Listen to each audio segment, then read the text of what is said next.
Hello and welcome to Bible study with me, Christian Holm. The Bible study for today will be about the Gospel of Matthew, chapter 6,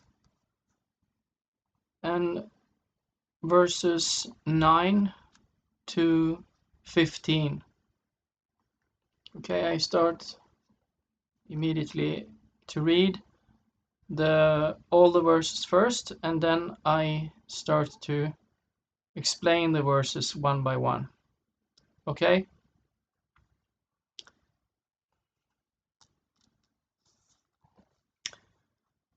The Gospel of Matthew, chapter 6, verse 9 to 15. I start with verse 1. I start with verse 9. Pray then in this way: Our Father in heaven, hallowed be your name. Your kingdom come. Your will be done, on earth as it is in heaven. Give us this day our daily bread, and forgive us our debts, as we also have forgiven our debtors. And do not bring us to the time of trial, but rescue us from the evil one. For if you forgive others their trespasses, your heavenly Father will also forgive you. But if you do not forgive others, neither will your Father forgive your trespasses. That was the Gospel of Matthew, chapter 6, and verse 9 to 15. And I will start now to explain this verse by verse. Okay, verse number 9. YeHoWaH HaMashiach, Jesus Christ, he is explaining to his disciples in the Sermon on the Mount. And the Sermon on the Mount is written about in the Gospel of Matthew, chapter 5 and chapter 6 and chapter 7. These 3 chapters in the Gospel of Matthew contains the full Sermon on the Mount, and this is Yeshua's most important teaching in all the New Testament, in all of the Gospels. The most important teaching is from Jesus, or Yeshua, is the Sermon on the Mount. So if you understand this teaching, then it will open up for you that it's much easier for you to understand everything else in the whole Bible when you understand the Sermon on the Mount. And the key to understand the Sermon on the Mount is to understand the 6th chapter in the Gospel of Matthew. The middle chapter, the middle section in this Sermon on the Mount. And it's the 6th chapter that I'm going through and explaining in multiple videos here on YouTube. Okay. Chapter 6, verse 9. Pray then in this way: Our Father in heaven, hallowed be your name. That means that first it is an acknowledgement about who is Jesus' disciples' father. It's not a father on the earth. It's not the earthly father, but the heavenly Father, Heavenly Father, YeHoWaH, is the Father, our Father in heaven. Hallowed be your name. Like, may your name be sanctified. May your name be given honor from human beings. How? Through that human beings say and do things that shows that they have great respect for their Heavenly Father, YeHoWaH, when they live out a lifestyle that is righteousness, that will hallow, that will sanctify the name of YeHoWaH. Even if no one would live out a lifestyle of righteousness, YeHoWaH's name, his reputation, his true name would anyway be most holy. But when YeHoWaH has true prophets that are sanctifying his name and making his name known among the Gentiles, among the non-Jewish peoples, when he has true prophets that make his name known among the peoples, that is hallowing his name, sanctifying his name among human beings on the whole earth. Because the devil is trying to speak evil and lies about the truth about YeHoWaH.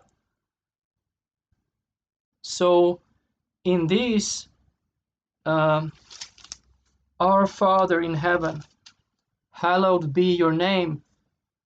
Here it is a confession, a proclamation that I want to be one of those that hallow your name in both my speech and in my actions. Okay, and next verse 10. Your kingdom come, your will be done on earth as it is in heaven. Yeah, may the heavenly kingdom, may the kingdom of heaven come and be established on this earth. And may your will be done. And whose will? The Heavenly Father YeHoWaH's will. May his will be done on earth as it is done all the time already in heaven.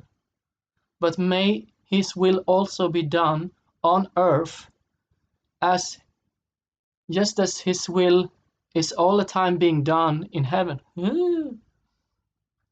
So, and verse 11, give us this day our daily bread. Yeah, so this is giving a hint that this is a daily prayer. This model of prayer is a daily prayer. Give us this day our daily bread.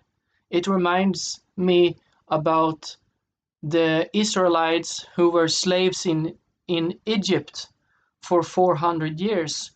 And when they were liberated from Egypt, and they were walking around in the desert for 40 years, having left Egypt, the slavery there, but they walked around in the desert for 40 years. And YeHoWaH fed the Israelites for 40 years with manna, a kind of bread that tasted like honey.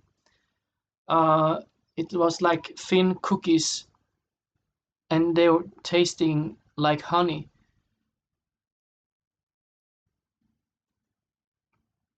And yeah, give us today our daily food. Give us this day our daily bread. Like, YeHoWaH, please provide for us our needs. We need food, we need water, we need clothes, we need shelter. To tell your physical needs to him. And verse number 12. And forgive us our debts, as we also have forgiven our debtors. As we also have forgiven our debtors, that means that, okay, you have a habit.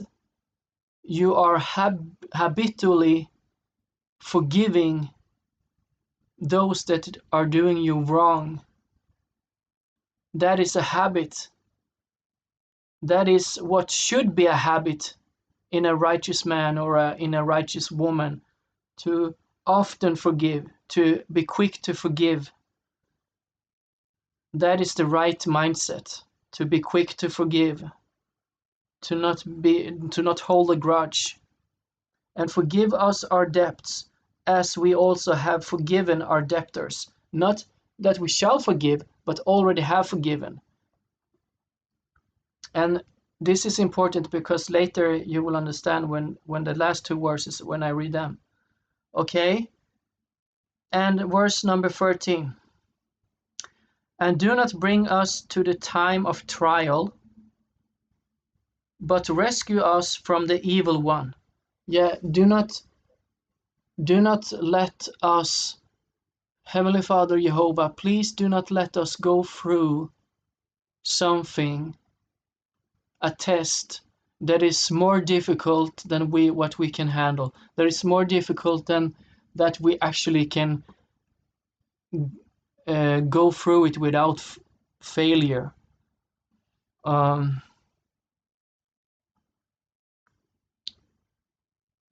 do not bring us to the time of trial, but rescue us from the evil one. Rescue us from the devil. Rescue us from Satan. Rescue us from his spiritual attacks. Rescue us from his attacks, his sabotage attempts. And verse number 14 and 15. For if you forgive others their trespasses, your heavenly Father will also forgive you. But if you do not forgive others, neither will your Father forgive your trespasses. So again, these verses are quite self-explanatory. You can understand, if you forgive others, then God will forgive you. If you forgive others their wrongs against you, then God will forgive the wrongs you have done against him, towards him. You have sinned, so many sins you have done against him. But if you forgive human beings, then God will be interested in forgiving you. But if you do not forgive human beings, then God will not want to forgive you your sins. Your sins are so much heavier